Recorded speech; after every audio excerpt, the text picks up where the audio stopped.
안녕하세요. 이영민입니다. 오늘 이 시간에는 2026년 건축기사 필기점 대비해서 라이브 강의를 하도록 하겠습니다. 특히 오늘은 건축 구조에 대해서 설명을 좀 드리도록 하겠습니다. 건축기사 시험 같은 경우는 이제 다섯 과목이 크게 나눠져 있죠. 건축 계획, 시공, 건축 구조, 건축 설비, 건축 관계 복규 해서 이렇게 20문항씩 출제가 되게 돼 있습니다. 그리고 검정 방법은 이제 필기 같은 경우는 이제 객관식이죠. 객관식 사지 태기형으로 과목당 20문항씩, 즉 과목당 한 30분 정도 소요가 되는 시간으로 시험을 치르시게 되고, 실기 시험 같은 경우는 이제 필답형이죠. 서술형인데 3시간으로 해서 100점 만점입니다. 그리고 합격 기준 같은 경우는 이제 필기 시험은 100점 만점인데 꽈락이 있습니다. 과목당 40점 이상을 받아야 되는 꽈락이 있고, 어, 전 과목에 대해서 이제 평균 60점 이상이 되어야 합격을 하실 수가 있습니다. 그리고 이제 실기시험 또한 100점 만점에 60점 이상을 받으셔야 합격을 하실 수가 있겠습니다. 특히 이제 건축 구조에 대해서 오늘 강의를 할 텐데, 이제 건축 구조 같은 경우는 이제 크게 네 파트로 이렇게 구성이 되어 있습니다. 첫, 첫째는 이제 철근 콘크리트 구조, 그다음 철골 구조, 그다음에 이제 구조 역학, 뭐 재료 역학, 구조 역학 같이 묶어서 이제 구조 역학이라고 하죠. 그리고 이제 건축 구조 관련된 이러한 일반 사항들에 대해서 내용이 이렇게 분류가 되어 있습니다. 그동안 이제 출제 경력을 이렇게 한 5년 동안의 출제 경력을 우리가 살펴보면, 작년까지 이제 기준으로 해서 한 2021년부터 이렇게 쭉 보면은, 단연 이 구조역학 과목이 41% 정도, 전체 문항에서 출제 비율이 한 41% 정도 됩니다. 그래서 이제 많은 분들이 이 구조역학에 대해서 많이 어려워하시죠. 뭐, 대학 학부 수업 중에서 역학을 들으신 분들은 좀 그나마 나은데, 이 듣지 않으신 분들은 이 구조역학이 상당히 부담스러운 과목이 되고 있습니다. 거기에 반해서 이제 최근에 와서 이렇게 이제 철근 콘크리트 쪽이 문제가 이제 조금씩 과거에 비해서는 어, 출제가 조금 많이 되고 있는 이런 경향이 있습니다. 그리고 철골 또한 많이 출제가 되고 있고, 일반 사람 같은 경우는 이제 크게 뭐 시험당 한 문제에서 한 세 문제 정도의 수준으로 출제가 된다고 보시면 되겠습니다. 자, 그래서 오늘은 이제 건축 구조에 관련돼서 개략적으로 키워드식으로 정리를 하고, 그 다음에 이제 작년에 출제된 시험들, 경량들을 한번 살펴보도록 하겠습니다. 이 철근 콘크리트 구조는 이제 크게 해석 및 설계 원칙, 이 철근 콘크리트 구조를 해석하고 설계하는 원칙을 이야기를 하는 거죠. 그래서 뭐 해석에는 설계에 대한 원칙이 뭐 각각 한 세 가지씩 있습니다. 그리고 이제 철근 콘크리트 구조의 뭐 일반 사항, 그리고 이제 당근보 해석 같은 경우에는 이제 자주 문제가 출제가 되고 있죠. 그리고 이제 전단 설계 같은 경우도 이제 스트럭 간격이라든지 이런 부분들이 출제가 되고 있고요. 슬래브 같은 경우는 주로 이제 처짐과 관련돼 가지고 뭐 일방향 슬래브에 대해서 뭐 양단의 어떤 지점 조건에 따른 한계치 값을 물어보는 문제들이 많이 나오고 있습니다. 그리고 이제 사용서 설계 같은 경우도 주로 이제 처짐에 관련된 거죠. 그리고 이제 철근 상세 같은 경우는 우리가 이제 뭐 구부린 반지름이라든지 이런 문제들이 가끔씩 출제되고 있습니다. 그래서 이제 조금 더 상세하게 이렇게 내용을 보면, 콘크리트 이제 강도 시험에서는 우리가 이제 압축 강도가 무엇인지, 인자 강도가 무엇인지, 휭 강도가 무엇인지, 이러한 키워드 중심으로 이렇게 이 말들에 대해서 이해를 하셔야 되겠고, 그리고 철근 콘크리트 구조에서 이제 탄성계수죠. 탄성계수가 어떻게 정의되고 있고, 응력 병렬 곡선이 어떻게 이제 구성이 되어 있느냐죠. 그리고 이제 우리가 콘크리트 소성 변형, 그러면 이제 크리프라든지 이 건조 수축이 의미하는 바가 무엇인지, 이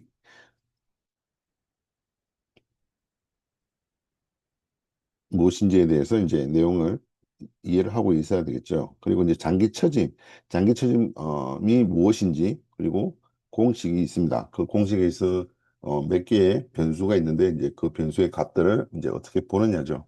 그리고 이제 피복 두께도 자주 나오는 문제죠. 자주 나오는 문제고, 이 피복 두께가 의미하는 바가 무엇인지, 그리고 왜 피복 두께를 우리가 철근 콘크리트 구조에서 둬야 하는 건지, 그리고 이제 각 부재별 어떤 환경 조건에 따른 부재별 세수 피복 두께를 정하고 있습니다. 그래서 주로 물어보는 문제가 이제 부재별 세수 피복 두께 문제를 많이 물어보고 있죠. 그리고 이제 최근 간격 제한에 대해서도 이제 많은 문제들이 출제되고 있습니다. 보라든지 기둥이라든지에 대해서 어떤 전단 철근의 간격이라든지 휨 철근의 뭐 최소 간격, 최대 간격 이런 문제들이 출제되고 있습니다. 그리고 이제 RC 이제 극한강도 설계법은 어떻게 설계를 하는 것이냐? 하중계수라는 게 있죠. 하중계수라는 게 있고 뭐 고정하중은 뭐 1.2, 활하중은 뭐 1.6, 뭐 풍하중은 지금 그래서 1.0, 뭐 지진하중도 1.0. 그리고 이제 이 사용 하중이라는 것은 이 하중 계수를 곱하기 전의 하중을 이야기를 하는 거죠. 이것이 이제 외력이 되는 것이고 우측에 있는 게 이제 내력이 되는 것이죠. 우리가 이제 내력을 구할 때 이 강도 감소 계수, 뭐 가령 휨제인지 인장제인지 압축제인지에 따라서 뭐 전단에 대해서 뭐 0.75 이렇게 적용하듯이 그런 팩터들을 우리가 이제 강도 감소 계수라고 합니다. 이 강도 감소 계수를 곱하기 전에 강도를 우리가 이제 공칭 강도라고 이야기를 하고 있죠. 그래서 내력이 외력보다 크거나 같아야 이제 안정성을 확보하고 있다는 거죠. 그리고 이제 철근 콘크리트 구조 사용성에서는 뭐 처짐, 균열, 진동, 내구성 이런 것들인데 뭐 주로 이제 처짐에 대해서 어, 문제들이 출제가 되고 있습니다. 그리고 이제 우리가 이 소요 강도라고 하는 것은 우리가 지금 이 7번에서 이야기한 하중계수 곱하기 사용하중, 즉 요구하는 강도가 얼마냐는 거죠. 그래서 이 구조역학을 이제 하셨으면 조금 아실 텐데 우리가 모든 대부분의 부재 설계를 할 때 이 충력, 전단력, 휨 모멘트를 가지고 부재 설계를 하게 되는 거죠. 그래서 충력이 무엇인지, 전단력이 무엇인지, 휨 모멘트가 무엇인지 이런 것들을 이해하고 용어에 대해서 이해하고 계시면 되겠습니다. 그리고 이제 IC4 같은 경우도 이제 당근보, 복근보, T형보가 있는데 주로 시험에 출제되는 건 당근보죠. T형보 같은 경우는 이제 T형보의 이제 플랜지 부분에 폭을 물어보는 문제들이 이제 가끔씩 출제되고 있습니다. 그리고 이제 안식 기둥 같은 경우는 이제 주로 띠철근에 대해서 이 띠철근의 목적이 무엇인지 전단에 대해서 우리가 저항하는 게 이 띠철근이죠. 그리고 전단에 대해서 저항하는 것뿐만이 아니라 압축력을 받을 때 이 주근이 어, 좌우를 하려고 하는 것을 잡아주는 거죠. 그래서 띠철근의 수직 간격이라든지 그리고 이제 축하중 순수 축하종을 받을 때 이제 중심 축강도를 구하는 그런 문제들도 출제되고 있습니다. 그리고 이제 정착 길이 같은 경우는 뭐 거의 단골 문제죠. 그래서 인장철근, 압축철근에 대해서 정착 길이가 계산하는 그런 문제들을 공부를 하시면 되겠습니다. 그리고 이제 기초판 같은 경우는 이제 진해력에 대해서 주로 물어보는 문제가 있습니다.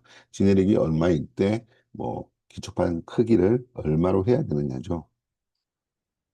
그리고 이제 강구조 같은 경우는 크게 일반 상황과 뭐 접합 부재 설계인데 주로 이제 많이 나오는 게 요 접합에 관련된 거와 이제 일반 상황에 관련된 거.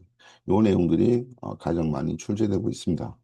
그래서 이제 강구조 같은 경우도 콘크리트와 마찬가지로 이 강제의 재료 특성이 있죠. 그래서 이제 설계 기준 강도라는 거는 우리가 항복 강도 기준으로 갖고 있죠. 그리고 FU라는 거는 인장 강도이고 그리고 이제 주로 쓰는 게 우리가 뭐 SS27호, SM35인데 시험 문제 같은 경우는 뭐 또 이런 강종에 대해서 SS제가 무엇인지, SM제가 무엇인지 또는 뭐 SN제가 무엇인지 이런 거에 대해서 물어보기 때문에 이 앞에 있는 이 SS, SM 또는 SN, 뭐 SHN 이런 TMCP 이런 것들에 대해서 용어에 대해서 공부를 하시면 되겠습니다.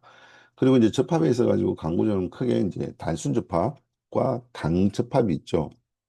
그래서 이 말들이 같은 말들입니다. 단순 접합이라는 것은 우리가 다른 말로 전단 접합 또는 핀 접합이라고 이야기를 합니다. 그리고 강접합 같은 경우는 우리가 이제 모멘트 접합이라고 이야기를 하죠. 이 강접합 같은 경우는 전단력과 모멘트를 함께 전달시켜 줄 수가 있고, 이 단순 접합 같은 경우는 단순하게 전단만 전달시켜 주는 접합입니다. 그리고 이제 고장력 볼트 같은 경우는 우리가 지금 국내에서 많이 쓰는 게 F10T죠. 이 F10T가 의미하는 바도 이제 이해하고 계시면 되겠습니다. 요거는 이제 예전에 CGS 단위에서 쓰던 거라서 실제적으로 요 10이 1000 메가파스칼을 의미를 하는 겁니다. 그래서 인장 강도를 의미하는 거고, 그래서 이제 볼트죠. 볼트 지름이고, 그리고 이제 고정식 볼트에서의 우리가 이제 접합 설계 방법에서는 설계 미끄럼 강도죠. 이거는 이제 마찰 접합 를 의미하는 거고, 그리고 뭐 설계 전단 강도, 이 마찰면은 마찰 접합 시에는 어떻게 처리하는지, 블라스트로 주로 샌드 블라스트로 처리하는데 뭐 마찰 개수가 지금 국내 같은 경우는 우리가 이제 0.5로 하고 있다. 그런 것들을 이해하고 계시면 되겠습니다. 그리고 이제 또 단골 문제로 많이 나오는 거죠. 이 강구조 인장제에서 이 순단 면적 산정하는 거죠. 그래서 이제 뭐 어떤 판재에서 볼트 홀이 뭐 3개, 4개 이렇게 있을 때 가장 적은 단면적이 우리가 이제 순단면적이죠. 그래서 인장제에서 순단면적 계산하는 문제들은 필히 이렇게 학습을 하시면 되겠습니다. 그리고 이제 설계 인장 강도라는 거는 무엇인지, 총단면, 항복 강도와 순단면의 파단. 그러니까 이제 파단과 항복 크게 이렇게 두 가지로 나눈다는 것을 이해하시면 되겠습니다. 그리고 이제 강구제 압축제 같은 경우는 주로 이제 이 구조역학에서도 자주 나오는 문제입니다. 이 오일레이 탄성자굴식, 이 오일레이 탄성자굴식을 반드시 이해하시고 암기를 하셔야 됩니다. 가정 시험에 많이 나오기 때문에 꼭 이 식을 이해를 하고 계셔야 되고 외우고도 계셔야 됩니다. 그리고 세정비가 무엇인지, 그리고 이제 또 많이 출제되는 문제죠. 이 용접에서 그루브 용접과 우리가 크게 이 용접은 필렛 용접으로 구분이 되는데, 이 그루브 용접은 우리가 이제 다른 말로 맞댐 용접, 필렛 용접은 이제 모살 용접이라고 합니다. 그래서 이제 뭐 필릿 용접이라든지 이 모살 용접에 대해서 대부분 시험에 많이 나오고 있습니다. 그래서 이 용접들의 특성이 무엇인지, 유효 목두께나 유효 용접 길이 어떻게 산정을 하는지, 주로 이제 요 필렛 용접에 대해서 유효 목두께와 유효 용접 길이 산정하는 식을 공부를 하시면 됩니다. 유효 목두께 같은 경우는 0.7, 이 모살 두께의 실제 이 용접 두께의 유효목 두께는 0.7배죠. 그리고 유효 용접 길이 같은 경우는 실제 용접 길이에서 2 곱하기 목, 용접 두께를 뺀 값을 우리가 유효 용접 길이라고 하고 있습니다. 그리고 또 시험 많이 나오는 게 요 용접 기호죠. 모살 용접에 대해서 뭐 양면 모살인지 단면 모살인지 뭐 이런 것들 등등 기호에 대해서 학습을 하시면 되겠습니다. 그리고 이제 강구조에서는 이제 또 용어적으로 전단 중심이 무엇인지, 이 비틀림이 이제 발생하지 않게 하는 중심이 이 전단 중심을 의미하는 거죠. 그래서 어떤 각 뭐 H형 타입이라든지 앵글이라든지 뭐 T형관 타입이라든지 이런 데에서 전단 중심이 어느 위치에 있는지 그것들을 학습하시면 되겠습니다. 그리고 이 메탈 터치에 대해서는 이 메탈 터치가 의미하는 용어가 무엇인지 이것을 이해하시면 되겠습니다. 그리고 이제 콘크리트 충전 강강 구조, 뭐 이것은 어, 계산하는 그런 식이 아니고 이 충전 관광 구조의 어떤 장단점에 대해서 이제 주로 물어보는 문제들이 나오죠. 그래서 이 충전 관광 구조 같은 경우에 장단점이 무엇인지 학습을 하시면 되겠고, 그 외에 이제 또 데크 플레이트, 뭐 거스 플레이트, 강제 앵커 같은 경우는 이제 핀 조각도 있고, 고정 조각도 있고, 매평 조각도 있고, 크게 이렇게 타입이 이제 세 가지가 있습니다. 그래서 조각부에 대해서 어떤 용어들, 그리고 데크 플레이트가 무엇인지, 거스 플레이트가 무엇인지에 대해서 학습을 하시면 되겠습니다. 그리고 이제 구조역학 같은 경우는 이제 크게 이렇게 이제 나눠지는데, 처음에 대부분 나오는 게 이제 힘의 합성, 회전 평형이죠. 그리고 이제 지점 발력이라든지, 그다음에 이제 우리가 내력을 구하는 거죠. 전단력이라든지 휘 모멘트. 그리고 이제 트러스 구조. 트러스 구조가 어떤 구조이고 장점이 무엇인지, 어떻게 해석을 하는지, 이제 이런 것들에 대한 내용들이 나오는 게가 트러스 구조. 그다음에 이제 요 단면의 성질이 우리가 각 부재에서의 어떤 뭐 단면 2차 모멘트라든지 1차 모멘트라든지 이제 이런 것들을 계산하는 겁니다. 그래서 많이 나오는 게 이 단면의 성질, 그리고 이제 전단적 휘 모멘트 계산하는 문제들이 많이 나오고 있죠. 그래서 이제 이것들을 다 통틀고 나면 이제 보, 기둥 크게 나눠주는데, 이것은 뭐 철근 콘크리트 구조일 수도 있고 철골 구조, 강구조일 수도 있습니다. 주로 이제 뭐 처진 문제라든지 뭐 자굴의 방향이라든지 이런 것들을 물어보는 문제들이 나오고 있습니다. 그리고 이제 맨 마지막으로 이제 부정적 구조가 있습니다. 이 부정적 구조는 사실 뭐 시험 회당 뭐 한 문제씩 나올까 말까 하는데, 작년 같은 경우에 경향을 보니까 부정적 구조가 좀 꽤나 나왔습니다. 그래서 이 부정적 구조는 내용 자체가 상당히 뭐 많고 학습 내용 자체도 굉장히 어렵습니다. 어렵지만 기본적인 내용만 가지고 학습을 하신다면 뭐 충분히 이 부정적 구조를 뭐 문제를 풀 수 있는 것에 문제가 없을 겁니다. 자, 그리고 또 이제 상세하게 이렇게 좀 구조역학 문제들을 보면 뭐 부정적 차수로 물어보는 문제는 굉장히 단골 문제죠. 거의 매 시간마다 뭐 한 문제 정도씩 출제되고 있다고 보시면 되고, 그래서 이 파별법이 있죠. 반력수라든지 부재수라든지 강절수에서 뭐 절점수 계산해서 이제 이렇게 빼서 어, 0 이상이 되면 이제 안정 구조가 되는 거죠. 그리고 0보다 적으면 이제 불안정 구조가 되는 건데, 가장 많이 이제 혼돈하는 게 요 강대수죠. 이 강대수 계산하는 부분인데, 강대수는 강들이 만나는 부재에서 부재 개수에서 하나가 적은 게 이 강대수라고 이해를 하시면 되겠습니다. 그리고 이제 지점 반력에서는 우리가 이제 이 지점이라고 하는 것들이 이제 크게 우리가 이제 세 가지 타입이 있습니다. 이동 지점, 회전 지점, 고정 지점. 고정 지점 같은 경우는 이제 전력수가 세 개, 회전 지점은 두 개, 이동 지점은 하나라는 거죠. 그래서 어떤 내력 계산을 하기 위해서는 항상 이 지점 반력을 먼저 계산해야 된다는 거죠. 그리고 이 계산을 할 때 항상 힘의 평형을 이용을 해서 계산을 한다는 거죠. 그래서 이제 평형 3조건식이 있는데 X 방향, 뭐 Y 방향, 그다음에 모멘트 평형, 뭐세 개를 가지고 해석을 하시면 되겠습니다. 그리고 이제 전단력, 휠 모멘트가 무엇인지, 어떻게 계산하는 건지, 주로 이제 단순보라든지 뭐 일단 연속 구에서 전단력이 뭐 어떤 위치에서의 전단력이 얼마인지, 휠 모멘트가 얼마인지, 그렇게 물어보는 문제들이 많이 출제되고 있습니다. 그리고 이제 우리가 알고 있는 뭐 가장 간단한 단순보라는 거는 지점이 하나가 핀이고 하나는 이동 지점이고 하나는 회전 지점이 우리가 이제 단순보라고 하죠. 그리고 이제 캔틀레버보라든지 갤버부에서 이러한 보들이 등분보 하중이라든지 또는 집중 하중을 받을 때 뭐 반력 값이 얼마냐, 전단력 값이 얼마냐, 뭐 휠 모멘트 값이 얼마냐 이렇게 이제 물어보는 문제들이 출제가 되고 있습니다. 그리고 이제 트러스 같은 경우 트러스가 무엇인지, 그리고 이제 우리가 트러스의 어떤 가정 원칙 세 가지가 가정 원칙이 있죠. 그 원칙에 대해서 어, 내용을 알고 계시면 되겠습니다. 그리고 해석법으로는 뭐 절전법, 절단법이 있는데 이 절전법하고 절단법 같은 경우도 이제 간혹 시험에 나오고 있습니다.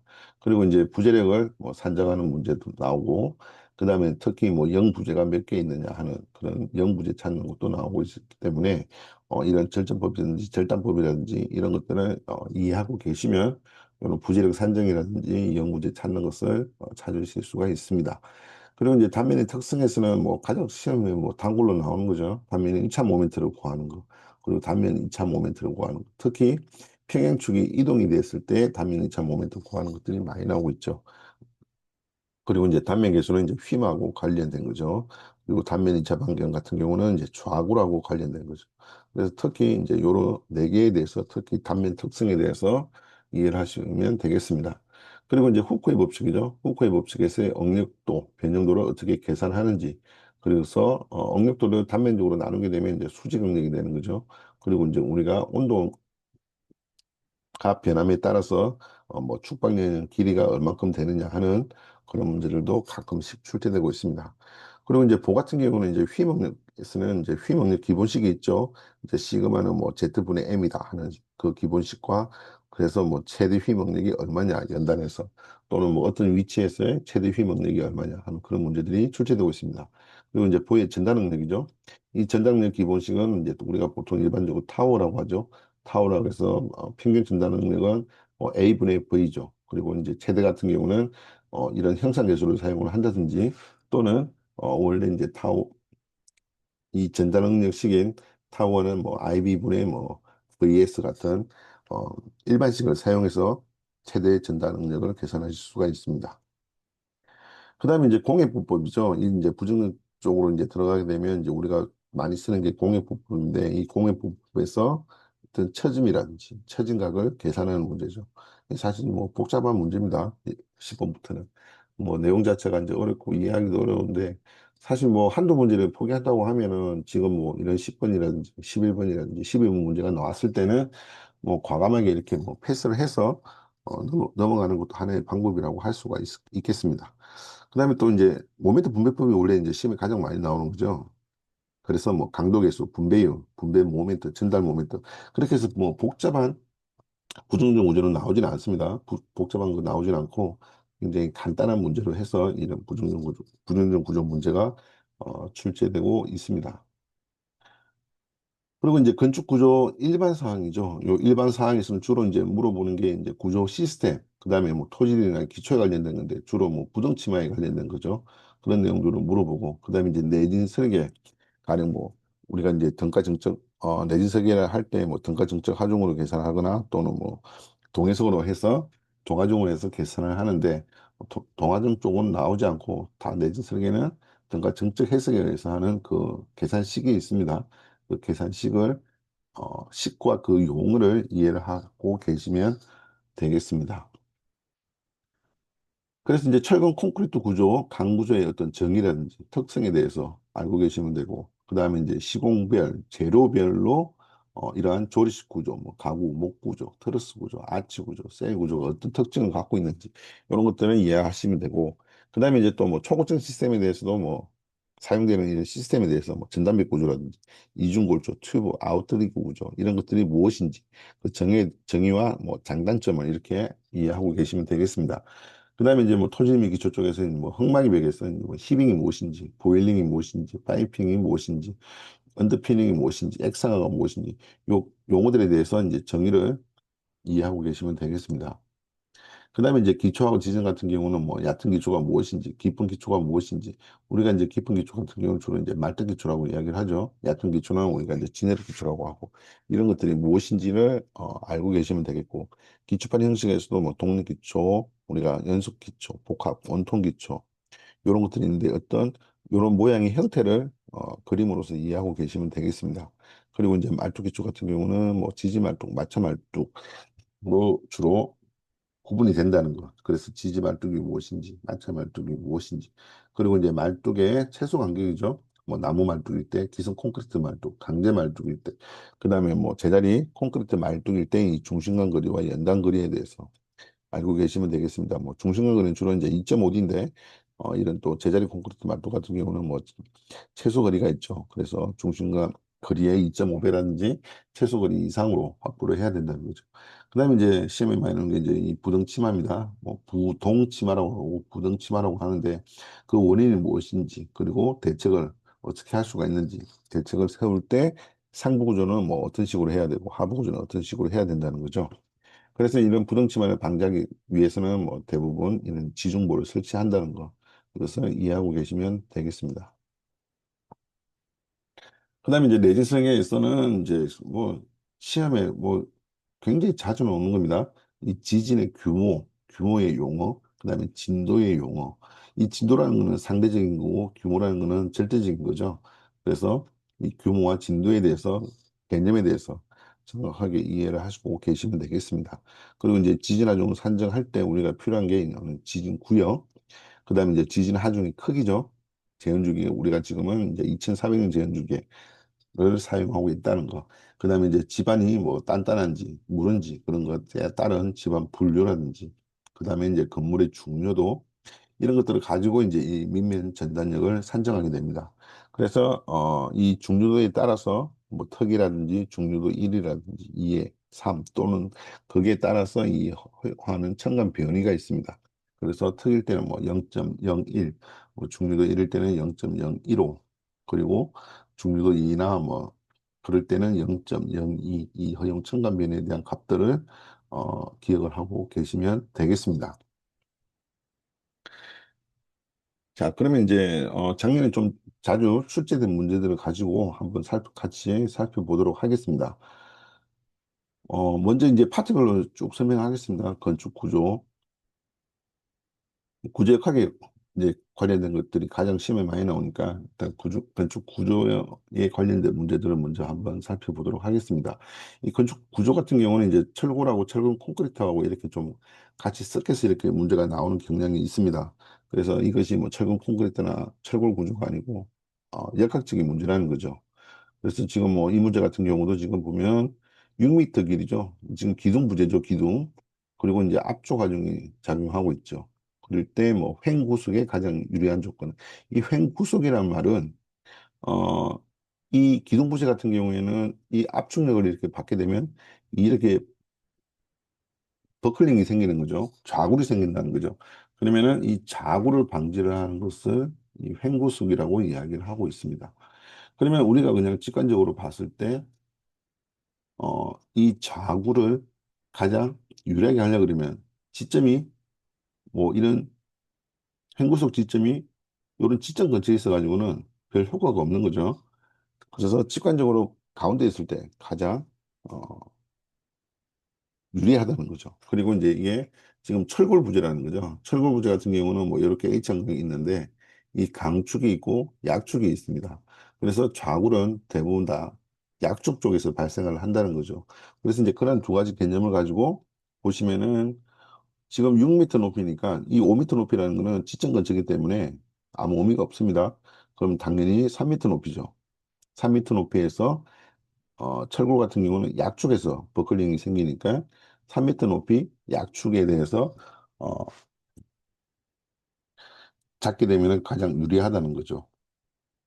그래서 문제를 그렇게 이해하시면 되겠습니다.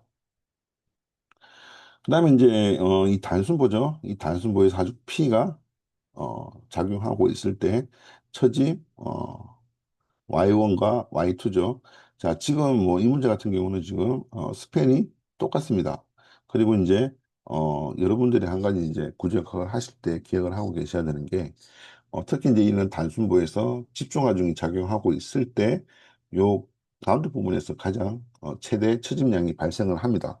그래서 그 최대 처집량을 지금 여기에 있는 해설에 있는 그대로 48 이하의 분의 PL 삼성이라는 것을 알고 계셔야 된다는 겁니다. 이것을 식을 유도를 할 수는 있는데 사실 이 짧은 시간에 이 식을 유도하실 수는 없고 요 델타가 48 이하의 분의 PL 삼성 그 다음에 만약에 뭐 얘가 등분파종을 이렇게 받고 있다 했을 때는 384 이하의 분의 5 오메가 L 사성 요렇게 특히 집중하중과 등분파종이 작용할 때 요 처짐식은 암기를 하고 계시면 되겠습니다.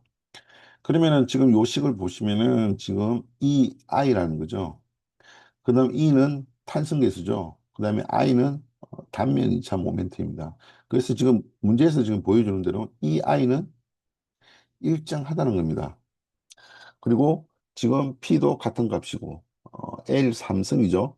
L 삼성 자체가 이제 이 스팬에 어, 세제곱에 지금 비례한다는 거죠. 그래서 지금 우리가 구할 수 있는 거는 가지고 있는 건 이 I 값밖에 없다는 겁니다. 그래서 단면을 보면 지금 보폭은 어떤 보의 폭은 똑같고 지금 하나는 뎁스가 H고 하나는 뎁스가 두 배죠. 그래서 이 단면 이차 모멘트라는 거는 우리가 쉽게 이야기하면 이 중심에 이렇게 중심축에 대해서 12분의 BH 삼성이라는 거죠. 즉 보폭에 대해서는 비례하고 이 부재춤 H에 대해서는 삼성에 비례한다는 거죠. 그래서 얘는 H고 얘는 2H니까 당연히 1대 8이죠. 그럼 처진량이 얘가 8분의 1이 적게 나타나는 거죠. 그래서 요 식을 애우시고 그리고 여기에서 항상 요 단면 이차 모멘트에 의해서 처진량이 결정이 된다라고 이해를 하시면 되겠습니다.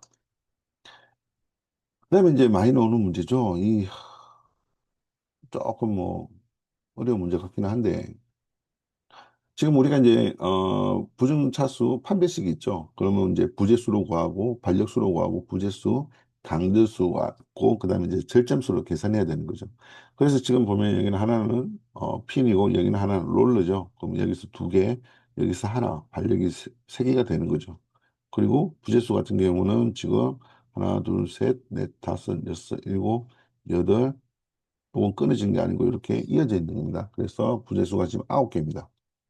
그리고 이제 강지수 같은 경우는 지금 이렇게 동그라미로 해놓은 거는 다 모두 핀이라는 겁니다. 그러면 여기는 강제수가 없는 겁니다. 그 다음에 이제 절전수 같은 경우는 지금 하나, 둘, 셋, 하나, 둘, 셋 해서 총 6개가 있습니다. 그래서 이 지금 보시면은 이 부정적 판별식을 보면 n이 0이 나오기 때문에 사실 이게 n이 0이 나오면 이거는 정정 구조물입니다. 정정 구조물인데 이걸 다시 한번 보시면은 지금 이렇게 일종의 트러스 구조라고 생각을 하시면 됩니다. 지금 모두가 여기가 핀이기 때문에 여기서 하중이 딱 눌러지면 여기서 변형이 요 부재의 변형이 상당히 많이 발생을 하게 됩니다. 그래서 뭐 일반적으로 또 다른 내적 차수를 계산을 사실 해야 되는데 이렇게 다 핀으로 이루어진 건물이 사각형이라고 생각을 하시면은 이거는 불안정 구조물이다라고 판단을 하시면 되겠습니다. 자, 그다음에 이제 뭐 보기에는 부정전 구조 같은 문제가 또 이렇게 보입니다. 근데 대부분 이제 요런 문제 같은 경우는 뭐 요 지점이 또는 요 기둥의 강비가 무한대일 때 또는 뭐 굉장히 적을 때 이런 크게 두 가지를 이렇게 물어보고 있습니다. 즉 지금 여기에 지금 핵력이 이렇게 작용하고 있고 지금 지점은 고정 지점이죠. 그리고 라멘조로 이렇게 돼 있고 기둥의 강비는 K입니다. K일 때 지금 이 K가 무한대라는 겁니다. 즉 그러면은 이 우리가 그냥 직관적으로 생각을 해서 요 기둥이 굉장히 무한대로 크다는 거죠. 엄청나게 크다는 겁니다. 그러면은 사실은 요 보가 지금 강비가 1이기 때문에 얘는 무한대고 얘가 1이다라고 생각하면 그냥 요 보가 요 기둥에 그냥 달랑달랑 매달려 있다라고 이렇게 생각을 하시면 되겠죠.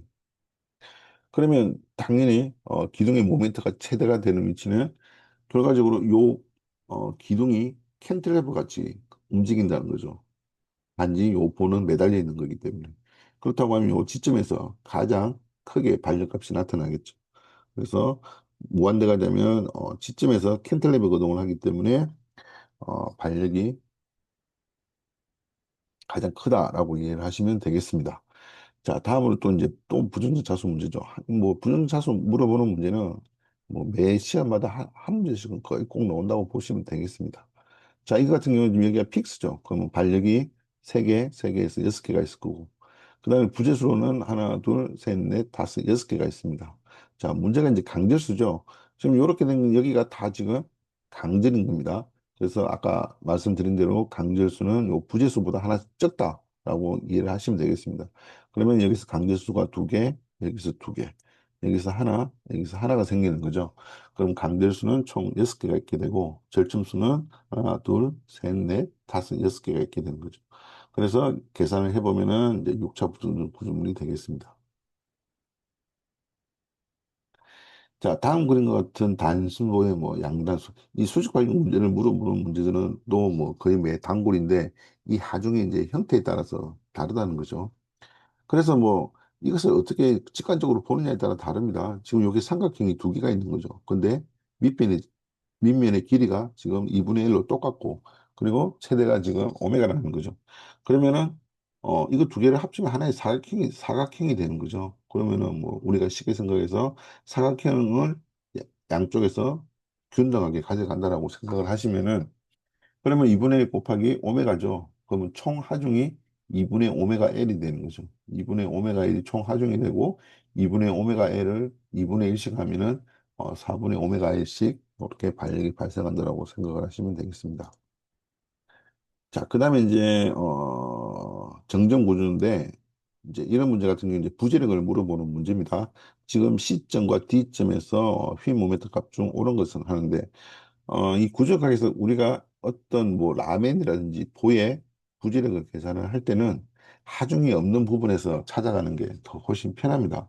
이렇게 하중이 들어가 있으면 계속해서 이 하중값들을 계산을 해야 되기 때문에 어, 이 문제 같은 경우는 이제 이쪽에서 역으로 계산해 오는 게 훨씬 더 빠르다는 거죠. 그럼 이쪽에서 이제 역으로 계산을 하려고 그러면 이러한 부재력을 물어보는 문제에서는 첫 번째로는 항상 반력값을 먼저 계산을 해야 된다는 겁니다. 그러면은 지금 여기는 이동도 아니고 여기는 지금 핀이죠. 그러면 여기는 지금 수평 발력이 생기지 않습니다. 그리고 여기는 수평 발력이 생깁니다. 그러면 수평 발력은 지금 총 기둥의 횡령으로 지금 메다당 2kN 이 작용을 하고 있는 거죠. 그럼 4m니까 8kN 이 되겠죠. 그러면 이쪽에서 오른쪽 방향으로 수평 발력이 8kN 이 작용을 하고 있겠죠. 그러면 이제 지점 A에서 발력을 또 계산할 수가 있는 게 요 B점에서 모멘트의 평균 조건을 이용을 하는 겁니다. 모멘트의 평균 조건을 이용을 하면 지금 2kN의 힘은 요 가운데 작용하고 있겠죠.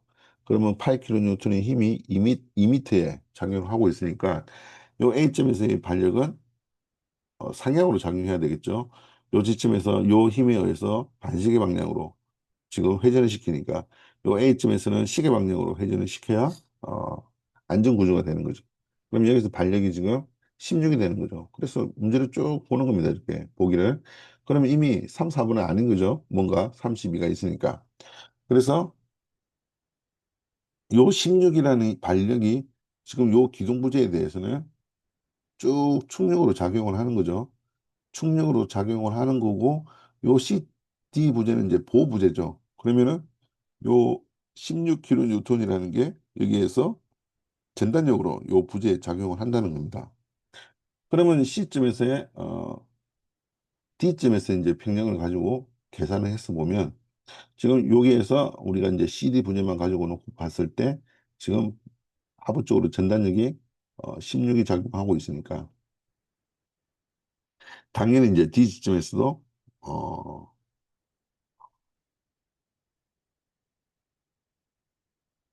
D 지점에서도 어떤 반력값이 나타나겠죠. 그래서 이쪽에서 계산하는 게 아니고 요 A 지점부터 이렇게 계산해서 역으로 가시면 지금 여기 해설에 있는 것과 같이 어, 쉽게 빠르게 그리고 해석을 할 수가 있습니다. 그 다음에 이제 단주의 단면에서 자 이런 문제 지금 이런 문제도 뭐한 2회당 3회당 한 번씩 꼭 출제가 되고 있는데 인장력을 발생시키지 않는 거리 X의 한계죠. 지금 요 어떤 기둥 부재가 있고 편심으로 지금 힘이 이렇게 작용하고 있다는 거죠. 편심으로 이렇게 힘이 작용하고 있는데 지금 중심에 대해서 얼마큼 거리가 떨어졌을 때죠. 어, 지금 여기 보기에서는 실제적으로 이제 우리가 이제 휘mog력이라는 것, 수직응력이라는 것은 A분의 P 플러스 마이너스 이제 Z분의 M 이렇게 이제 응력식이 휘mog력식이 있는데 실제적으로 지금 뭐 요 문제의 개념 자체는 단면의 핵을 물어보는 겁니다. 단면의 핵 이내에 있으면은 이제 인장력이 발생을 하지 않는다는 거죠. 그러면 이제 어떻게 보면 요 X는 단면의 핵인데 이 단면의 핵 역시도 계산을 할 때 결과적으로 요 충력과 휘응력에 의해서 이 지금 어 응력이 제로라는 겁니다. 그래서 A분의 P 이퀄 Z분의 M이 되는데 우리가 나중에 이제 뭐 구력학을 학습을 하시다 보면 이 직사각형에서는 6분의 1입니다. 6분의 1 이내에 들어오게 되면 이제 단면의 핵이 안에 들어온다는 거죠. 그러면 6분의 1이라고 했을 때 지금 요 길이 방향이라는 거죠. 요 길이. 그래서 이 480mm에 대해서 6분의 1 이내에 응력이 작용할 때는 인장력이 작용하지 않는다는 거죠. 그래서 그냥 직관적으로 480 나누기 6을 하면은 80mm라고 이해를 하시면 되겠습니다. 그 다음에 이제 뭐 또 단골 문제죠. 인장력을 받을 때 뭐 원형 이 강봉 지름을 어떻게 바꿨을 때 수직 응력도를 물어보는 겁니다. 그럼 먼저 이 수직 응력도에 대한 개념을 알아야 되겠죠. 이 수직 응력도라는 거는 하중을 단면적으로 나누는 겁니다. 그리고 요게 이제 인장이나 압축 응력을 우리가 이야기하고 통틀어서 수직 응력이라고 이야기를 하고 있습니다. 그러면 이제 단면적을 계산해야 되겠죠. 단면적을 계산해야 되는데 단면적은 우리가 4분의 파이 d 자승이죠. 지름을 우리가 d라고 했을 때. 그래서 뭐 여기 식을 넣으시면 되는 겁니다. 이렇게 식을 넣게 되면 여기 넣게 되면 뭐 하중이 어, 제곱에 비례하는 거죠.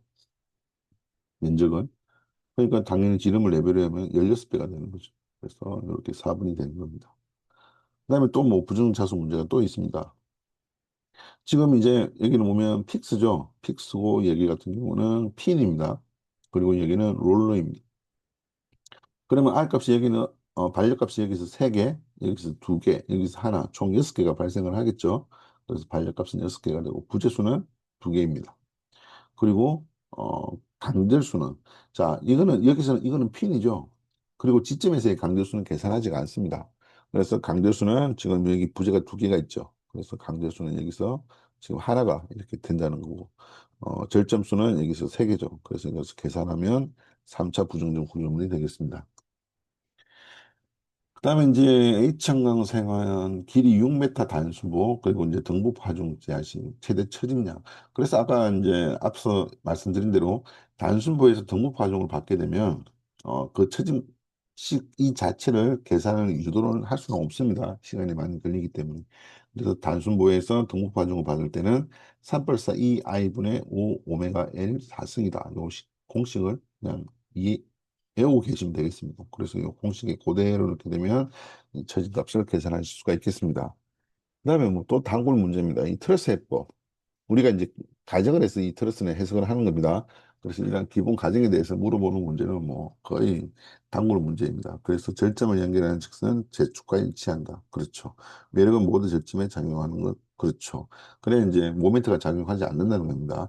이 트러스라는 것이 압축 또는 인장만 받는 문제이기 때문에 그렇습니다. 그리고 부재를 연결하는 절점은 간절점으로 강조한다. 외력은 모두 트러스를 포함한 평면 내에 있는 걸로 하는 거. 면의 방향이 아니고 다 면내 방향에서 하중이 제한되고 있는 것으로 우리가 가정을 하고 있습니다.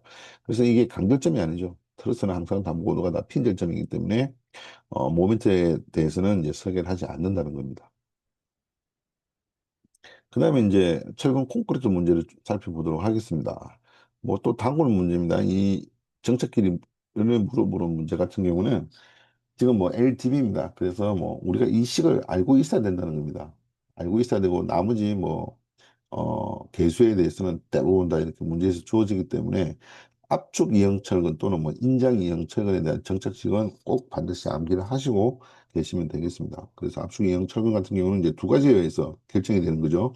기본 정착식이 이렇게 있습니다. 0.25 dBFI 나누기 람다 루트 FCK가 있고 그렇지만 LDB는 0.043 dBFI 이상보다 커야 된다. 여기 이제 식이 있습니다. 그래서 이 두 식을 가지고 여기서 나온 값이 항상 이 값보다 커야 된다는 거죠. 그래서 뭐 LDB 계산을 해보면 423 그리고 이 시계에서 나오는 거는 378이니까 당연히 423.4보다는 커야 되겠죠. 그다음에 이제 가끔씩 이제 이 문제는 나오는 겁니다. 이제 플랫슬라브 우리가 이제 뭐 플랫플레이트도 있고 플랫슬라브도 있고 크게 이제 두 가지가 있는데 이 지판이 있는 것을 우리가 이제 플랫슬라브라고 이야기를 하고 있습니다.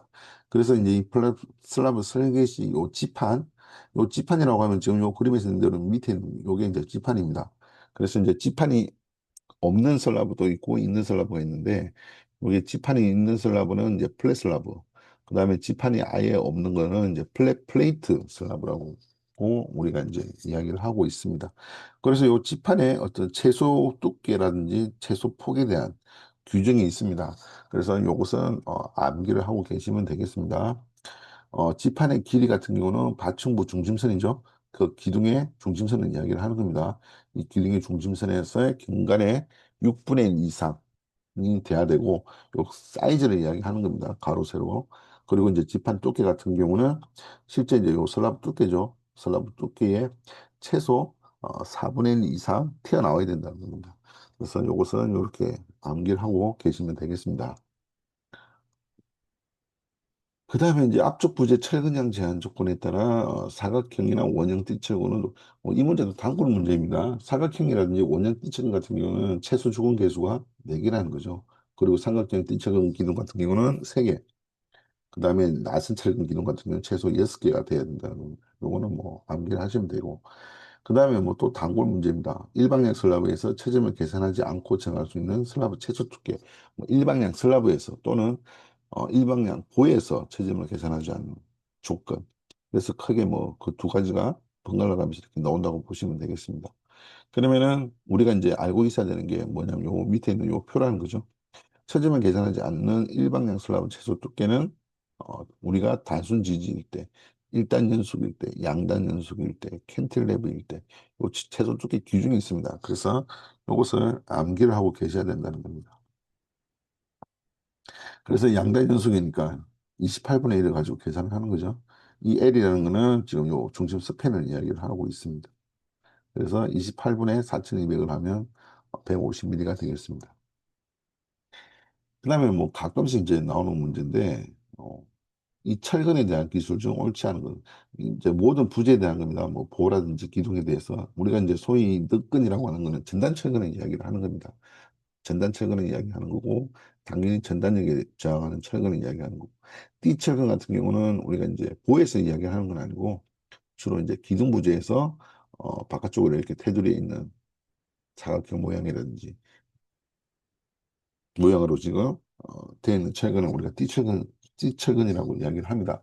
그래서 기둥에 T 모양으로 들어가서 힘 모멘트에 저항한다. 마찬가지로 이 T철근도 이 전단력에 저항한다는 겁니다.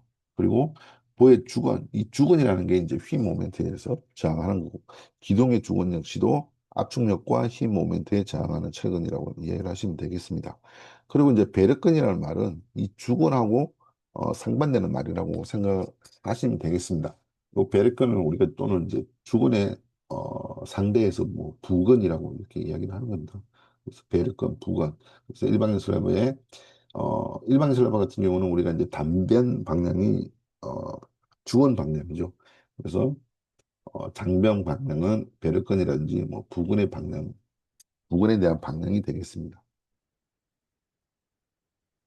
그다음에 이제 또 자주 나오는 문제죠. 아까 앞서 우리가 뭐 철근 콘크리트 보 같은 경우는 단건보, 복근보, T형보 이렇게 세 가지가 있는데 이 T형보 문제 같은 경우는 다 이 유역폭 산정에 관련돼서 물어보는 문제입니다. 그래서 우리가 T형보가 뭐 양쪽에 이렇게 슬라브가 있을 때 또는 뭐 한쪽에만 이렇게 슬라브가 있을 때 크게 두 가지로 구분해서 유역폭을 계산을 하고 있습니다. 그래서 이제 이 유역폭 산정할 때 주로 우리가 쓰는 게 이제 보의 폭이 들어가고 슬래브 중증간 거리가 들어가고 슬래브 두께가 들어갑니다. 그리고 이제 보의 춤은 UF 산정하고 관계가 없는 거죠. 그래서 양쪽 또는 한쪽에 있을 때 보의 UF 계산하는 식들을 암기를 하고 계시면 되겠습니다. 그다음에 이제 철근 콘크리트 부의 인장 철근에 요즘 이제 과거에는 사실 이 간격 문제는 좀 자주 안 나왔었는데 최근 문제를 보니까 이 간격 문제가 자주 출제가 되고 있습니다. 그래서 이제 이 인장 철근의 이제 최소 간격이 아닌 지금 물어보는 거는 이 최대 허용 배분 간격입니다. 그래서 이제 과거에는 어떤 이 보의 균열에 관련돼 가지고 이 철근 간격을 정했었는데 지금은 이제 그런 균열 산정식이 없어지고 식이 딱 정해져 있습니다. 그래서 지금 우측에 있는 대로 이 박인 간격이 S 최대 간격입니다. 이 최대 간격은 두 가지 조건이 있습니다. 그래서 요 식들을 암기를 하고 계셔야 된다는 겁니다. 그래서 요 식에 따라서 요 값들을 계산하게 되는데 지금 여기서 사용하는 게 이 FS라는 거는 사용성 단계에서의 최근의 능력을 이야기를 하는 겁니다. 그래서 우리가 이 간격이라는 게 결국 균열에 관련된 거기 때문에 이 균열은 사용성에 관련된 것입니다. 그래서 우리가 최대 강도를 쓰는 것이 아니고 사용 응력을 쓴다는 거죠. 그래서 일반적으로 최대 응력의 한 3분의 2 값을 이렇게 쓰고 있습니다. 그래서 여기 FS에 요 3분의 2 FI 값을 넣으면 되고 요 CC 같은 피복 두께입니다. CC는 이제 피복 두께이기 때문에 지금 피복 두께는 여기서 주어져 있죠. 그래서 요 CC는 피복 두께. 그다음에 요 KCR은 어떤 환경이라는 거죠. 일반적인 환경이냐 아니면 뭐 습한 환경이냐. 크게 그래서 두 가지로 나눠져 있습니다. 그래서 여기서는 이제 일반 환경 조건으로 해서 KCR을 210으로 이미 주어졌다는 거죠. 그래서 요 첫 번째 식에 의해서 계산을 하고 그다음에 이제 두 번째 식에 의해서 계산을 해서 둘 중에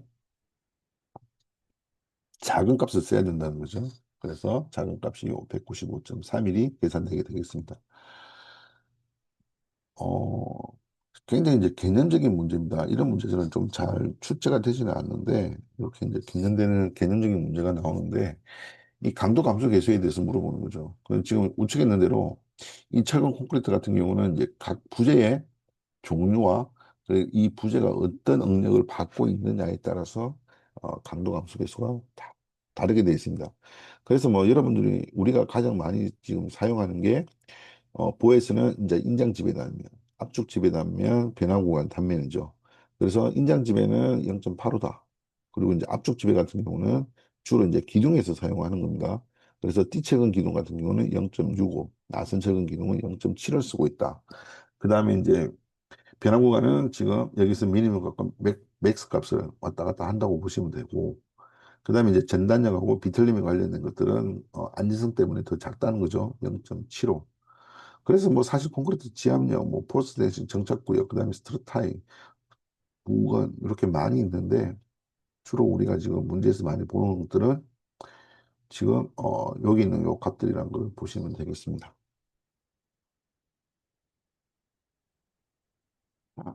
단면에서 이제 정착되는 철근이 이제 수평순 간격. 요것도 이제 앞에서도 나온 문제하고 유사한데, 이거는 지금 현재 뭐 최대 간격이나 최소 간격이 아니라는 거죠. 수평순 간격이라는 겁니다. 수평순 간격. 그러면 실제 지금 철근이 이렇게 네 대가 배관되어 있는 거죠. 이걸 계산을 하면 되는 겁니다. 그럼 지금 보폭이 40mm에 피복이 양측에 두 개가 있죠. 그래서 피복의 두 배를 빼고, 그 다음에 요 철근 지름이 있죠. 철근 지름이 지금 22mm입니다. 22mm가 네개를 빼시면 되고, 그 다음에 넛근이 있죠. 이 전단철근. 전단철근 같은 경우는 지금 여기 스트럽이 13mm로 돼 있죠. 그러면은 양측에 있으니까 두 개에 13mm를 빼서 이렇게 계산하셔서 지금 철근 순간격을 하나, 둘, 셋, 세 개가 있으니까 3분의 1을 하시면 되겠습니다. 그 다음에 뭐 이것도 단골 문제입니다. 피부 두께 물어보는 문제인데 주로 이제 뭐 유형이 거의 비슷하게 나오고 있습니다. 옹벽을 흙에 닿는 면에 거푸집을 대지 않고 시고, 자, 우리가 거푸집 저기 대지 않고 흙에 묻히게 되면 무조건 75mm입니다. 이거는 뭐 부재 어떤 부재냐에 따라서 상관이 없는 겁니다. 그 다음에 뭐 옥에 공기나 흙에 직접 접하지 않는 콘크리트 같은 경우는 이제 부재별로 피부 두께가 정해져 있죠. 그리고 이제 흙에 접할 때도 이것은 부재가 아니고 최근 직경에 대해서 이렇게 구분이 되어 있습니다. 그래서 뭐 가정 시험에 많이 나오는 게 흙에 접하여 닷설 영구히 흙에 묻혀 있는 콘크리트, 이게 가장 많이 나오고 있습니다. 그다음에 이제 또 정착 길이 문제죠. 이번에는 이제 표준 갈고리입니다. 그래서 이제 인장 철근 정착 길이, 압축 철근 정착 길이, 표준 갈고리 정착 길이, 이렇게 세 개씩을 암기하고 계시면 되겠습니다. 이건 직관적인 문제니까 우리가 이제 표준 갈고리 같은 경우는 이제 LHP라고 표기를 하죠. 그래서 0.24 베타 dBFI 람다 루트 FCK입니다. 그래서 여기서 이제 람다 베타 같은 경우는 이제 값이 이미 주어져 있죠. 그래서 여기 베타의 값을 그대로 쓰면 되고, 그다음에 MC가 이제 2300이라고 하는 거는 이제 보통 중량 콘크리트를 의미하는 겁니다. 그래서 앞에 있는 요 경량 콘크리트 개수죠. 당연히 여기 이제 보통 중량 콘크리트이기 때문에 이 경량 콘크리트 개수 람다는 1이라는 거죠. 그래서 요 식을 가지고 이렇게 계산을 하면 되겠습니다. 자, 그다음에 이제 개념적인 문제가 또 많이 출제되고 있는 게 요 균형보에 대해서 많이 물어보고 있습니다. 이 균형보라는 것은 말 그대로 이제 밸런스 보라고 이야기를 하는데, 철근 콘크리트나 뭐 강구조나 모든 구조의 개념이 똑같습니다. 인장과 압축이 동일하다라는 겁니다. 그래서 압축을 부담을 하는 게 철근 콘크리트 구조에서는 콘크리트고, 그다음에 인장을 부담하는 게 철근이라는 거죠. 그래서 똑같이 둘 다 파괴가 동시에 발생을 한다는 게 요 이제 균형부라는 것입니다. 그래서 이 사본과 같이 철근이 항복함과 동시에 콘크리트 압축 변형률이 이제 0.0033에 도달하는 부를 우리가 이제 균형부라고 이해를 하시면 되겠습니다. 그다음에 이제 앞에서는 아까 슬라브 문제를 물어봤었죠. 다 지금은 이제 보의 최소 두께 규정으로 뭐 이 두 가지 문제는 단골 문제이기 때문에 요 식을 항상 암기를 하고 계셔야 된다는 겁니다. 그래서 어 지금 단순 지지, 뭐 단순 지지는 16분의 1, 일단 연속은 18.5분의 1, 양단 연속은 20분의 1이죠. 그래서 이게 잘못된 거죠. 그래서 그 두 식을 슬라브와 보에 대해서 두 식을 암기를 하고 계시면 되겠습니다. 자, 다음으로 이제 띠철근 최소 간격, 이 문제들도 이제 아주 자주 출제되고 있는 문제입니다.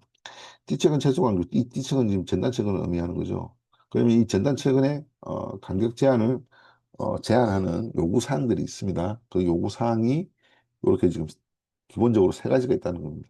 그래서 요 세 가지를 암기를 하고 계셔야 된다는 겁니다. 축방량 철근 지름 16배 이하, 띠철근에는 48배, 그 다음에 기동 단면은 둘 중에서 작은 치수의 2분, 최소 치수의 2분의 1 이하.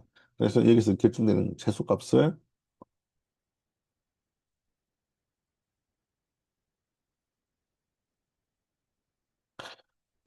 지금 해설에 지금 기둥단면 최소 치수의 2분의 1 이하라고 되어 있는데, 요거는 우리가 이제 연속 모멘트 골조로 갔을 때를 의미를 하는 겁니다. 지금 이거는 조금 해석이 잘못된 것 같은데, 요 지금 가로와 세로의 치수 중에서 작은 치수값 이상입니다. 그래서 요게 아니고 요게 200ml라는 겁니다. 그러면 200ml와 지금 480ml, 304ml 중에서 가장 작은 값이기 때문에 요게 200ml가 되겠습니다. 그다음에 이제 또 한 번씩 나오는 문제가 요 문제인데요. 직사각형 보에 최소 철근량을 구하는. 이 최소 철근량을 구하려 그러면은 사실 이제 최소 철근 비를 알고 있어야 됩니다. 근데 이거를 시험 시간에 이렇게 계산을 해서 구하시려고 하면 사실 어렵습니다. 어렵기 때문에 기본적으로 사실 그냥 FCK 21메가파스칼, FI 400메가파스칼일 때 최소 철근비는 0.178 로비디다라고 이렇게 좀 암기를 하고 계시는 게 낫습니다. 그래서 이 0.178을 암기를 하시고 계신다고 하면은 이게 철근비기 때문에 로비디가 이 AS 값을 계산할 수가 있다는 거죠. 그렇게 해서 단순하게 이렇게 이제 시계 집에 넣게 되면 계산하실 수가 있겠습니다. 다음으로 이제 강구조에 대해서 한번 알아보도록 하겠습니다. 이 항복비 용어 굉장히 자주 나옵니다. 이거는 뭐 매년 시험에 나온다고 보시면 되고 이 강집이라는 거는 인장강도, 항복강도 비를 의미하는 거죠. 당연히 고강도일수록 항복비가 크죠. 이 항복비가 크다는 말은 인장강도와 항복강도의 차이가 크다는 겁니다. 그리고 항복비는 소승 능력, 강제 분식에 영향을 준다. 보기도 거의 똑같습니다. 계속해서 이런 보기가 시험에 출제되고 있습니다. 이 한국피하고 이 부식하고는 아무런 관련이 없다는 거죠. 그래서 3번이 잘못된 거죠. 그리고 항복비가 클수록 연성거동을 확보하기 어렵다. 맞습니다. 그래서 항복비가 작아야 된다는 겁니다. 이 항복비가 작다는 말이 강도가 작다는 게 아니고 지금 여기에서 인장강도, 항복강도의 비기 때문에 이게 차이가 많이 없어야 된다는 거죠. 다음으로 이제 또 뭐 단물 문제입니다. 이 악영강이라고 해서 어떤 강제 이 앞에 있는 요 SM이라든지 TMCP라든지 SS 이런 것들에 대해서 물어보는 문제입니다. 그래서 뭐 가장 많이 시험에 뭐 출제되는 거는 이 상한치 제한 등에 의해서 품질 편차를 줄이는 거. 우리가 이제 내진 강이라고 하죠. 이 내진 강이라고 해서 우리가 이제 이런 SN제, SHN제라고 이야기를 합니다. 그래서 이런 것들은 이제 우리가 내진 강이라고 해서 한국점 상한치 제한 딱 나오면은 요 SN이다라고 생각을 하시면 됩니다. 그리고 이제 SM 같은 경우는 용접 구조물을 이야기하는 거고 TMCP는 우리가 이제 고층 구조물에서 쓰는 건데 우리가 이제 판두께가 두꺼워지면 40T가 이상 올라가게 되면 항복 강도를 줄이는데 이 TMCP 강은 100T까지도 강도가 줄지가 않고 같이 동일하게 쓸 수가 있기 때문에 고층 건물에 많이 쓴다는 거죠. 그 다음에 이제 SS 강제는 이제 우리가 가장 많이 쓰는 일반 구조용 아변 강제라고 이해를 하시면 되겠습니다. 그다음에 이제 뭐 접합부 문제 많이 나오죠. 접합부 문제 많이 나오고 접합부의 힘 문제 발력이 발생되지 않고 전단력만을 저항하는 접합 형식은 어느 것인가? 자, 지금 이 보기를 보시면 이 강접합, 모멘트 두 개 같은 말입니다. 같은 말이기 때문에 뭐 당연히 답이 될 수가 없죠. 그리고 이제 반강접합은 사실 요 핀접합과 이 강접합의 중간점을 우리가 반강접합이라고 이야기를 하는데 거의 뭐 잘 쓰지는 않습니다. 그래서 이제 전단력만 전단하는 건 핀접합이다라고 이해를 하시면 되겠습니다. 그리고 이 문제는 뭐 사실 잘 나오진 않는데 가끔씩 나오기는 합니다. 이 철골조 같은 경우는 우리가 이제 우리가 뭐 일반적인 롤밈이 H형 강이 많이 쓰지만은 상황에 따라서 이제 응력이 너무 크거나 할 때는 우리가 이제 조립제를 각 어떤 앵글이라든지 T바라든지 이런 것들을 가지고서 이제 조립을 해서 어떤 큰 부재를 만들 수 있다는 거죠. 그래서 그 큰 부재를 우리가 이제 레티스 형식이라고 이야기를 하고 있습니다. 그래서 이제 레티스 형식 같은 경우는 이제 어떤 사제의 각도가 있습니다. 사제에 대한 각도가 있는데 여기 이제 아날리티스가 봉 레티스일 때 이제 다르다는 거죠. 그래서 이제 요거는 그냥 직관적으로 외우고 계시는 게 좋습니다. 단 레티스 같은 경우는 이제 60도 이상, 봉 레티스는 45도 이상, 어, 최소 사제의 기울기를 가져가야 된다라고 이해를 하시면 되겠습니다.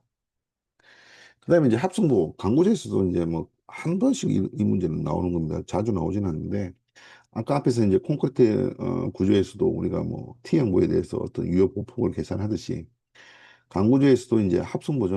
요 이제 H형광이고 노출형 합성보죠. 위쪽에 이제 이 데크 플레이트가 있습니다. 데크 플레이트가 있을 때 이제 위쪽이 압축을 부담을 하게 되는 거죠. 요 단순 부에 있어가지고는 밴딩이 지금 요 이렇게 생길 때 상부에는 압축, 하부에는 인장이 생긴다는 거죠. 그래서 이 상부에서 압축에 저항하는 요 유효 폭이 얼마냐는 거죠.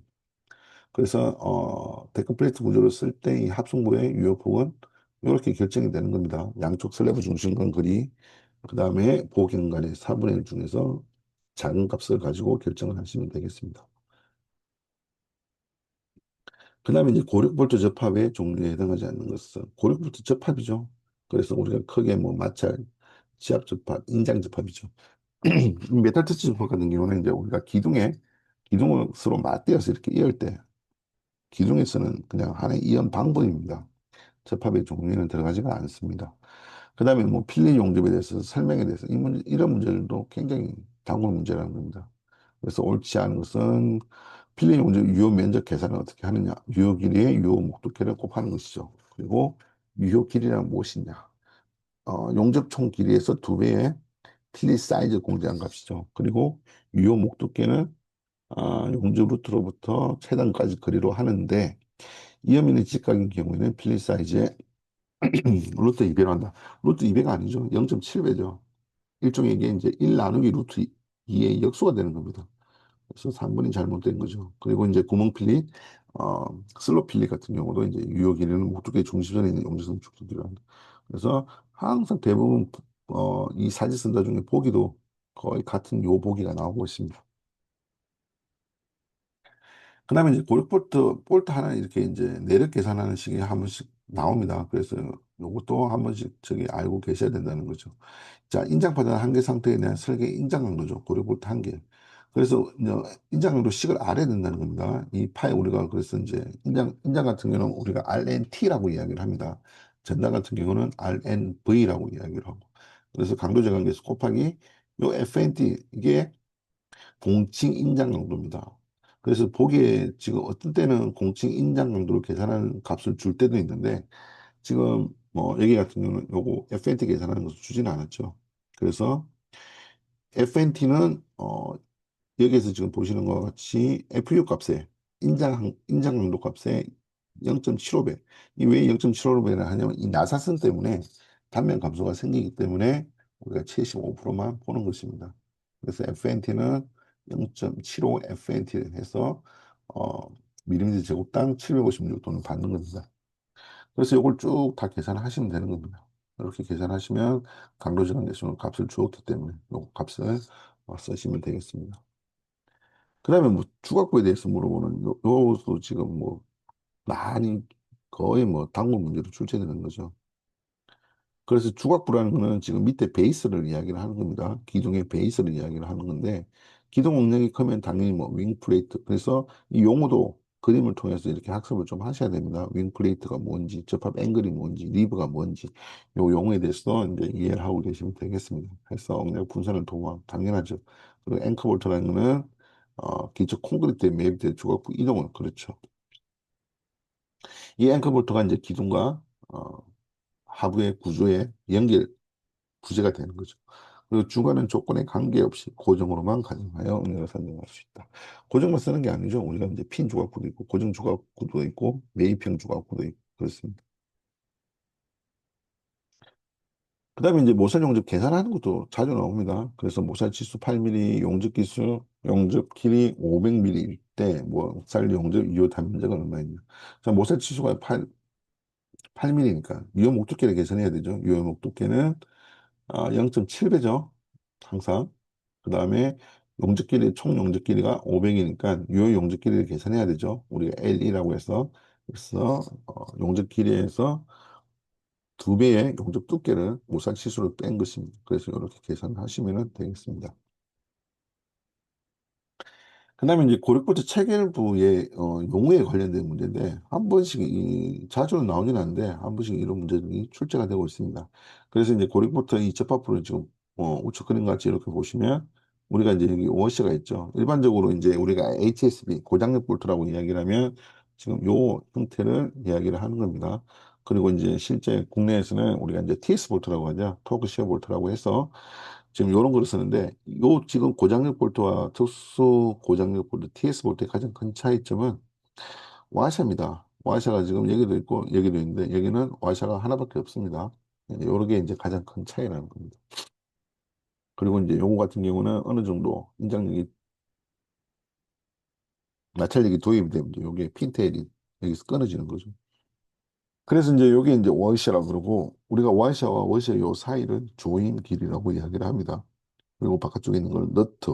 그다음 너트에서 이렇게 이제 튀어나오는 거를 우리가 이제 예유길이라고 하는데 보통 나사선 한 두 개에서 한 세 개 정도를 두고 있습니다. 그래서 요 예유길이부터 해서 어, 요 축부, 요 축부가 요 나사선이 있는 됩니다. 나사선이 있는 부분. 아, 나사선이 없는 부분이고 어, 까지 요거를 축부라고 하고 이제 나사선이 있는 부분은 나사부라고 이야기를 하고 있습니다. 그래서 이제 요 그림을 보시면 지금 뭐 1번은 평화시어 맞죠? 2번 축부가 아니고 축부는 여기서부터 요 위에가 축부죠. 그래서 2번이 잘못됐고 3번이 여유 길이, 4번이 이제 볼트 직경이 되겠습니다. 그다음에 이제 마지막으로 이제 우리가 건축 구조 일반을 살펴보도록 하겠습니다. 건축 구조 일반은 그렇게 뭐 시험에 많이 나오지는 않고 보통 뭐 한 문제 정도 뭐 나올 동 말동이다 이렇게 이해를 하시면 되겠습니다. 그래서 가장 많이 나오는 게 이제 진도 아까 말씀드린 규모에 대해서 물어보는 겁니다. 이 문제는 뭐 거의 매번 나오고 있습니다.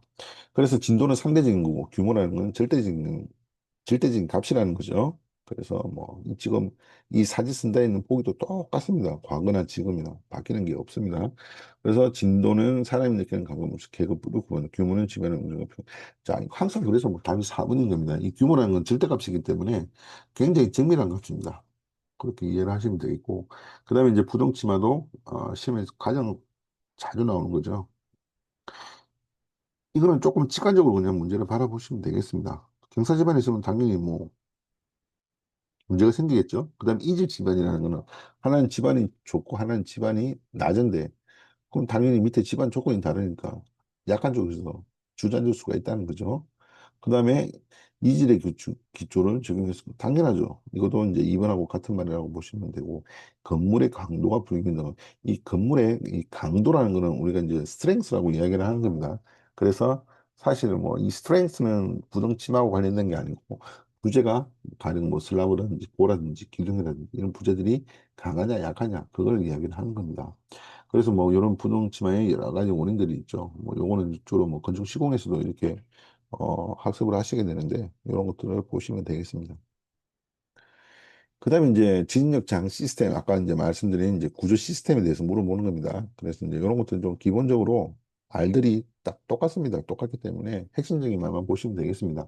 이 모멘트 골조라는 거는 당연히 이 모멘트 골조라는 건 기둥하고 그냥 보라고 이야기를 하시면 됩니다. 라면 골조라고 이야기를 하시면 되고 근데 특히 이제 연성 모멘트라는 거는 요 모멘트 골조를 이 접합부를 조금 더 강하게 해서 굉장히 횡력을 많이 받을 수 있게끔 설계를 했다라고 하시면 됩니다. 그래서 저항 능력을 증가시키기 위해서 접합부 연성을 올렸다는 거고, 요 이제 이중골조라는 거죠. 이중골조라는 말은 말 그대로 골조가 두 개가 있다는 겁니다. 그래서 이 모멘트 골조와 금물골조 이 두 개가 합친 거를 이중골조라고 하는데 횡력의 25% 이상은 전단백이 부담하는 게 아니고 라멜이 부담하는 겁니다. 그래서 뭐 보기도 거의 똑같습니다. 항상 이게 답이 되고 있고 금물골조라는 거는 우리가 쉽게 이야기하면 수지 가지고는 입체골조가 정하고 지지 가지고는 전단백이랑 가세골조 그냥 모든 횡력은 다 전단백이 정하는 방식을 우리가 이제 금물골조 방식이라고 이해를 하시면 되겠습니다. 그다음에 이제 등가 정책 해석에 대해서 물어보는 겁니다. 그래서 지진 나중은 어떻게 산정할 거냐. 그래서 보면 우리가 지역 개수라는 게 있죠. 지역이 국내 같은 경우는 크게 두 가지로 있습니다. 지역 1, 지역 2가 있고 그다음에 이제 집안의 종류. 이 집안이 무르게 되면은 지진파가 통과를 할 때 굉장히 정폭이 되게 되어 있습니다. 그래서 우리 설계할 때 뭐 SA부터 S1부터 S5까지 S6까지 이렇게 지금 집안이 구분되어 있습니다. 그다음에 이제 지표면의 조동 부분. 이 지표면의 상태에 대해서 물어보는 겁니다. 이거는. 그래서 이거는 사실 지진 화종이 아니고 풍화종에 관련된 거죠. 그리고 이제 이 반응 수준 계수라는 것은 어떤 건물의 연성 능력을 의미를 하는 겁니다. 이 반응 수준 계수에서 R 값이라고 하는데 이 R 값이 클수록 연성 거동을 하는 건물이라고 이해를 하시면 되겠습니다.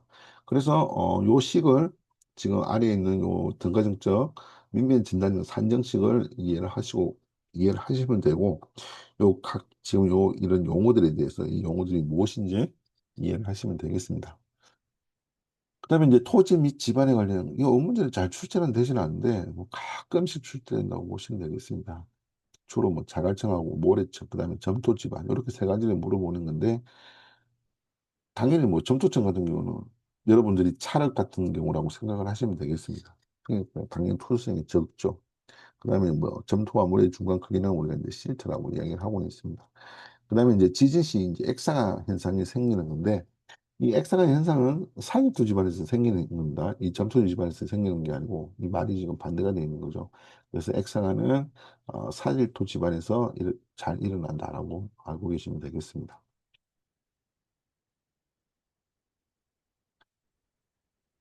다음으로 이제 건축물에 적용하는 이제 그러니까 앞에서 아까 지진화종, 그다음에 이제 이 풍화종에 대해서 건축 구조 일반에서는 많이 물어보고 있습니다. 지금 이 풍압력의 크기를, 즉 풍화종에 대해서 물어보는 문제라는 거죠.